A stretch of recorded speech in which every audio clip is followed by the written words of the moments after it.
everybody. Welcome back to Out Loud with Lauda. This is my good friend Tanuel. Tanuel, say hello to the world. Hello. Hello. This chick is a hairstylist. Super freaking fantastic punk rock artist. All this fantastic things. And she also happens to be a super chill friend of mine because, you know, you have Mother Nature just embedded in you. And then she's just a nurturer when she's out in public. She's like, hello. I'm here to mother you because I have Hawken. You know, I have my baby, so everyone's my baby. Yeah, yes. So tell me about your day. What's going on, girl? What's new? What's new projects coming up with you? Not even a warm up. There's no warm up. There's no warm up. We just write it. Okay, let's warm it up. Let's warm it up. So, what did you eat for lunch today? I don't know. I skipped lunch. Pizza from Dark Horse. Right up there. Their pizza is smashing, bro. David made it this time. Oh, did he? Yeah. Okay, because when I go there's a specific pizza that I like, and it almost has like no, I was thinking of black sheep pizza. But Dark Horse pizza is actually really good too. I really like their they have one with like sweet onions on it. Yeah. I don't know. But it's like caramelized. They switch it up all the time. Oh, okay. They even have dailies. It was like last year I visited or whatever. Yeah. Oh yeah, because we went and had pizza. Yeah, we had drinks too. Nice. That was really cool. I literally felt like an adult with you. I was like, wow. Grown. I feel like I was hanging out with my older sister who finally wants to hang out with me because she thinks I'm cool now because I'm older and I'm not young and young-minded. You know? Just a mature mind now. Yeah. All grown. Yeah. Not really. No. I don't think we can do that. No. Don't prohibit your inner child from coming out. Just filter what they say. You know?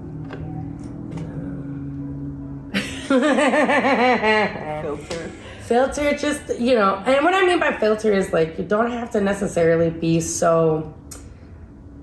Don't filter the personality, but filter like the childish ways of speaking.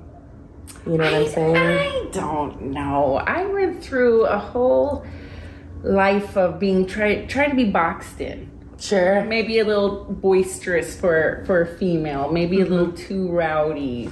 Swears a lot. Lots of farm swears coming out. All those things that you're not supposed to do. And then now, I'm just like, just. Can you swear on this? What are we doing? Is this for PBS? We can. No. This ain't for PBS. Is this for the children's? The little children that are watching this? This is for everyone, but parental discretion is advised. Oh yeah. Because I'm sorry for this specific video. I don't want to filter anything. You can say shit, damn. You can say some things, but just don't say the F word. The F word is just a big one, just because it makes me feel... Takes you up a rating on the... It goes from TV. And don't say 14. the B word. The only thing I personally ask for is no B word, no C word, and no F word. But everything else is on the table. Okay. What about F it? F it. Fiddlesticks. Freaking A. Anyway, what's the point of boxing in? Filtering out childish ways that when you become older, you try and get back in touch with. So what is the point of filtering all of that out when you're just going to come right back to it when you're older and say, why did I let everyone change me? I don't see a point. You know, actually, I'm really glad that you said that because it does give me a different perspective on just allowing people to just be themselves and stop trying to have so much control. Like today, I played a gig with my parents just now over in Minneapolis, North Minneapolis. There's a Hispanic art school over there that we played at. It was really cool, brand new building. I think it was like 12 years old or something. Like it's still like, well, not like our building, you know? Yeah. It's older. Yeah. Older. It's still little the dusty. Ghosts are all everywhere. Haunted live, yes. Yeah, we need to call him Farmer George. Farmer George. If you get the reference. I do not. It's okay. Farmer George is... Tell me about the farmer. Farmer George, you ever seen the Bridgerton series? Yes. Okay, did you see the Queen Charlotte series? I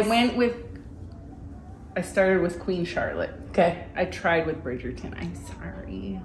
No, it's not for everyone. Queen Charlotte, yes. Now, Queen Charlotte, so her husband, King George, when he goes through his psychosis, he's Farmer George. Oh, yes, okay. Farmer George! I thought we were talking about ghosts. Right. I see how ADHD I am. I gotta get a fucking script. I'm sorry. Okay, so basically what I was trying to say was I played a gig with my parents over in Minneapolis today. Yes. And so my dad, I noticed that he and it's no bashing him. It's just seeing where he's at mentally with himself, and he tries to control so much. And even when we're performing like music, he'll be like, go play the maraca, go play did it. And I'm just like, during the song? I've ran one of their shows. I know what you speak of. I don't freaking like that shit. Yeah. I'm like, one thing that upsets me the most is when a man tells me what to do. No offense. But I just can't take words. Be offended. I literally cannot stand when people mansplain me. But what about just dads? No, because my dad triggers the fuck out of me a lot. And so when it comes to that, I have to remember like who I am in that very moment and understand how old I am and how much farther I have gone with my mental health to be able to get the help that I needed to surpass where he is at now. Now. And he's 72, just turned 72. You know, and he tries so hard. But it's the control thing. It's that control freak shit that I just don't like. Yeah. Because it's suffocating and it really makes you feel like, you know, like you're embarrassed to even speak on it. You know what I'm saying? Because you're like, well... Well, it's always hard when you come up against parentals. Mm-hmm. But also ADHD. Yeah. I'm like, wait, bring it back. Okay. Anyways, I have that conversation where I continuously tell myself. So I am confrontational.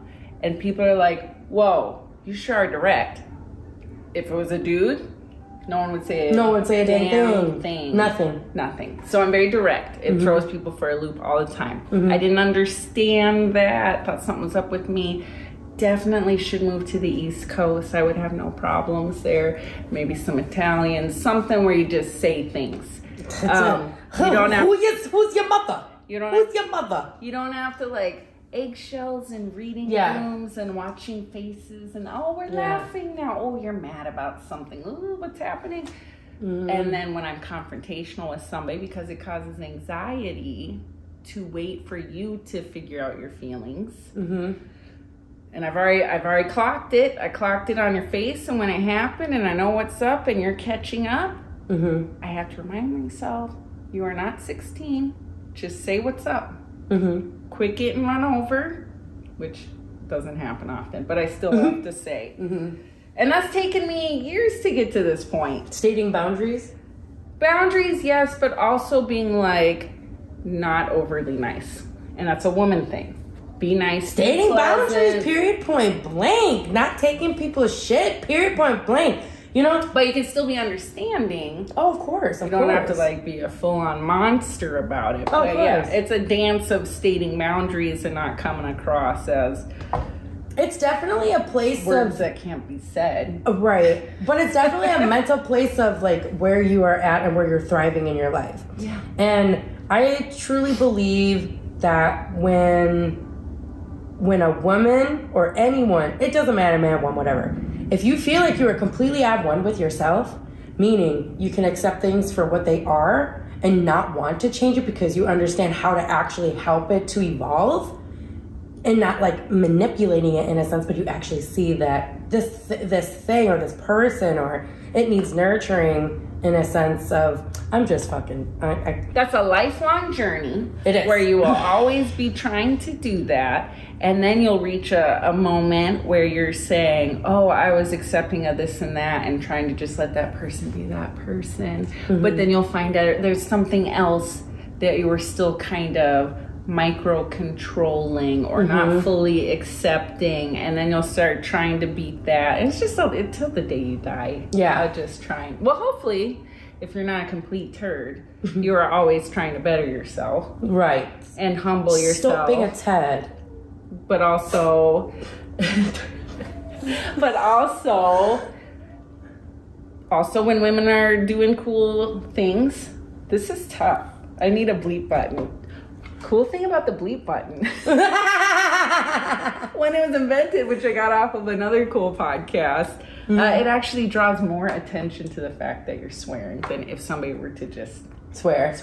Yeah, the bleep button makes it 10 times worse.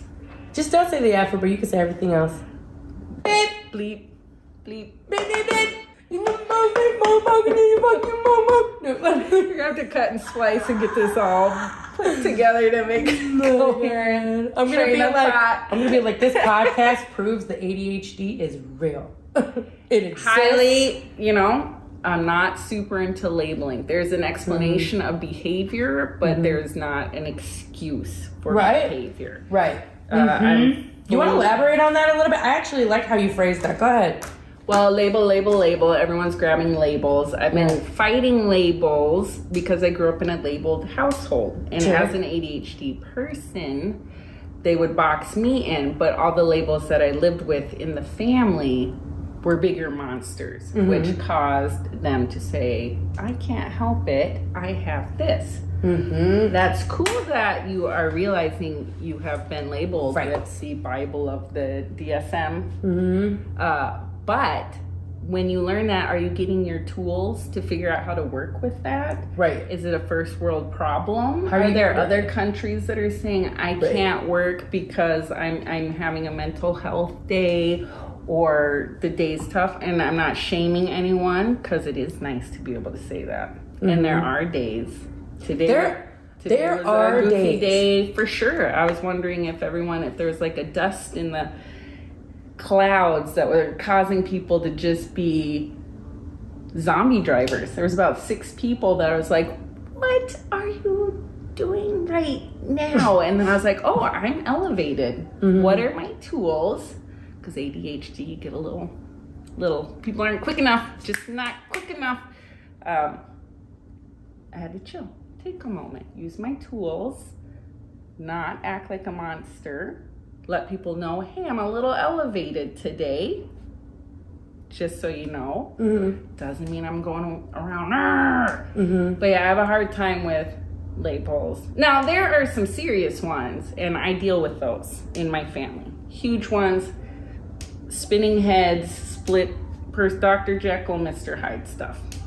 There really isn't much there's not much that can be done during those moments. I feel like those specific types of like mental health issues, I literally feel like those are things that you have to forgive regardless because they cannot help themselves. Yeah. They actually can't help themselves. But if it's someone who has anger and you're like, why are you directing your anger towards me? You should actually look in yourself. Look inward. What's upsetting you? And what is triggering you? Yeah. Why are you reacting that way? When in reality, it's not that serious of a situation, but something brought you back to a memory where you feel like you have to fight. Yeah. That's that fight or flight instinct. Yeah. And I think people rely too much on that. But life is not that serious. You did say, you learn that when you lose a loved one, that all the other things that are happening are just nonsense. But you said there are some things that can't be helped, and I agreed. I grew up where a family member, we just had to say their sky is purple. You can yell at them that it's blue. It's not going to change what they're saying. Not at all. But there is accountability. If you are aware that you have these issues and you know you have cycles or moments or triggers or episodes, when you come out of it, you can acknowledge that it happened and it caused some damage and let the person know that you see that they're hurt.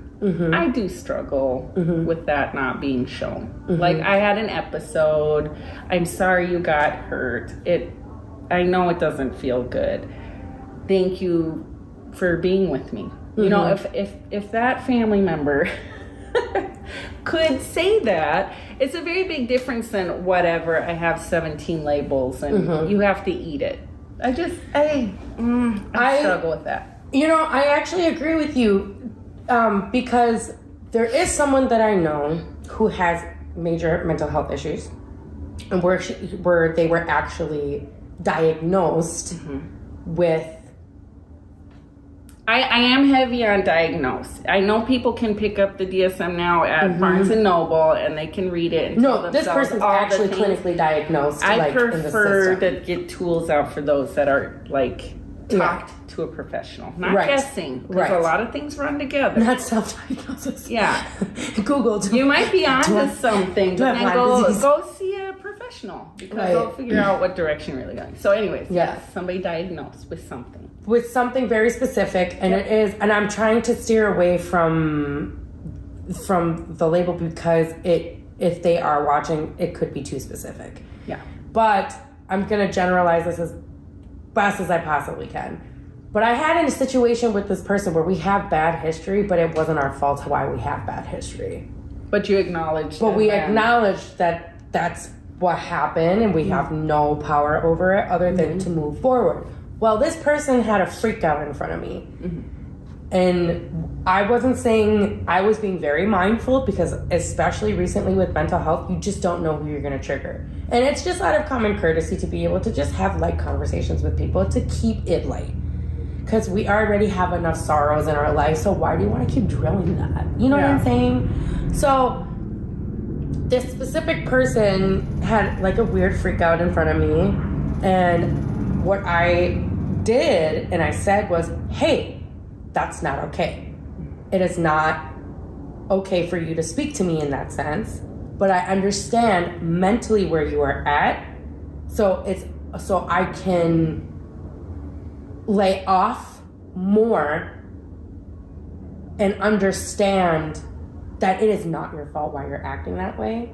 But I do need you at some point to come and apologize to me. Were you saying this during the moment? Because sometimes those earmuffs are on if they're having an episode. No, I said it afterwards. Oh, okay. And then this person avoided me like the plague because they knew they messed up. Yeah. But for some reason, they were trying to project that insecurity onto me and to make it my problem. Yeah. That's when I was like, no, own up to your mistake.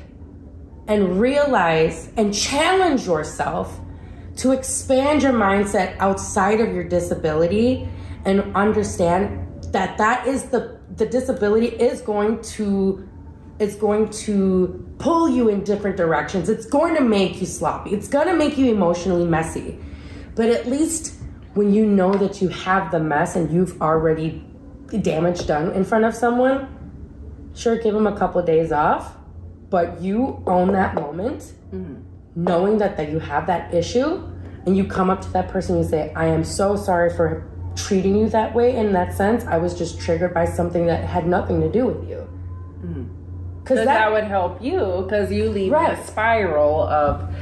One interesting thing that really bugs me about the labeling and the pill pushing and just not like fully educating people when you slap a label on them.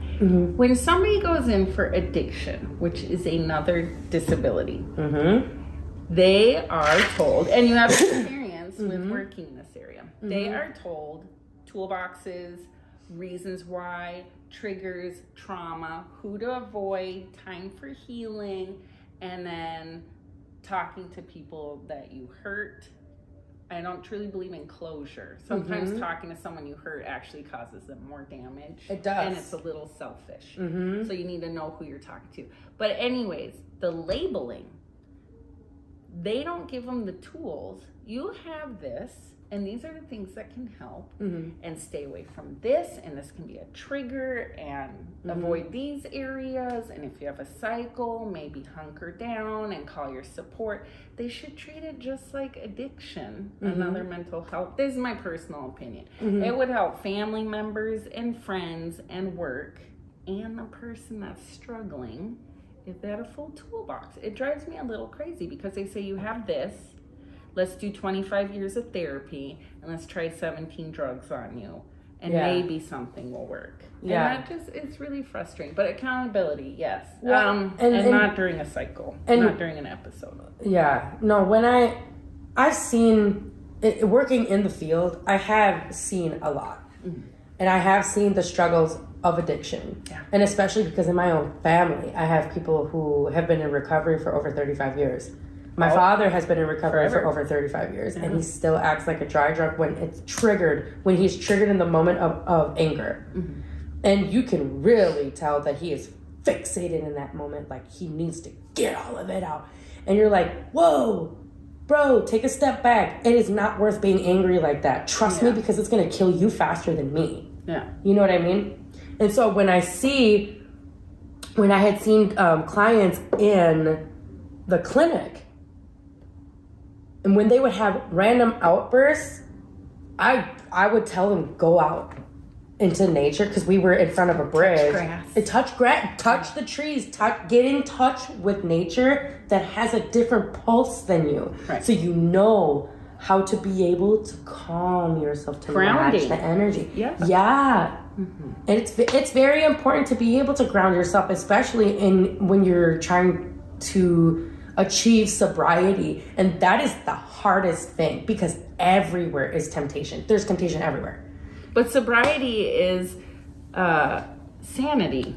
Sobriety is sanity, and that's not always the case. But same with mental illness. You want them sane, sober. They're drunk off of whatever chemical imbalance is happening. And that's why I just think there should be like a 12-step program for all of those swimming in the mental health world. Because, I mean, it is a monster. You can tell, especially through COVID, all the things that came out, everyone's self-diagnosing, all the help apps, and it's just I'm not even gonna get into conspiracy stuff, but it's why not? This is the place to do it. It's all run by pharma unless you pick a counselor or a therapist or a psychologist that isn't getting a paycheck from a drug they're trying to push. Right. And then if you do need a psychiatrist, I go to one, and I recently started back up on ADHD meds, researching it. It's a dirty, dirty drug, but when you're drowning in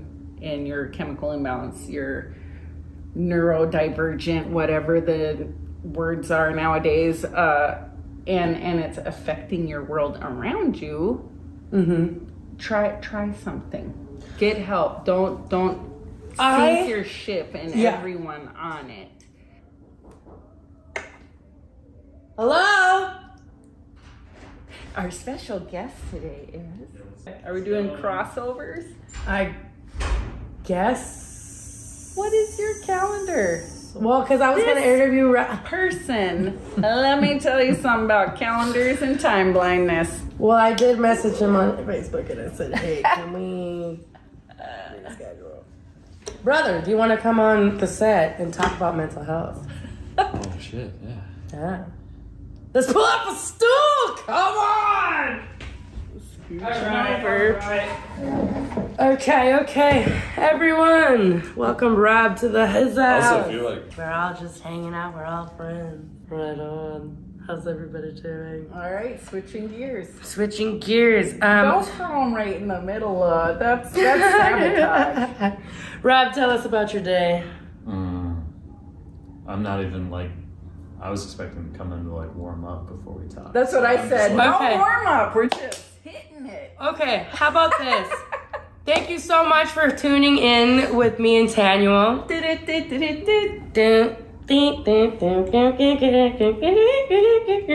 Okay, anyway, so thank you for checking in with us. My name is Lauda, the artista, and we'll see you next time.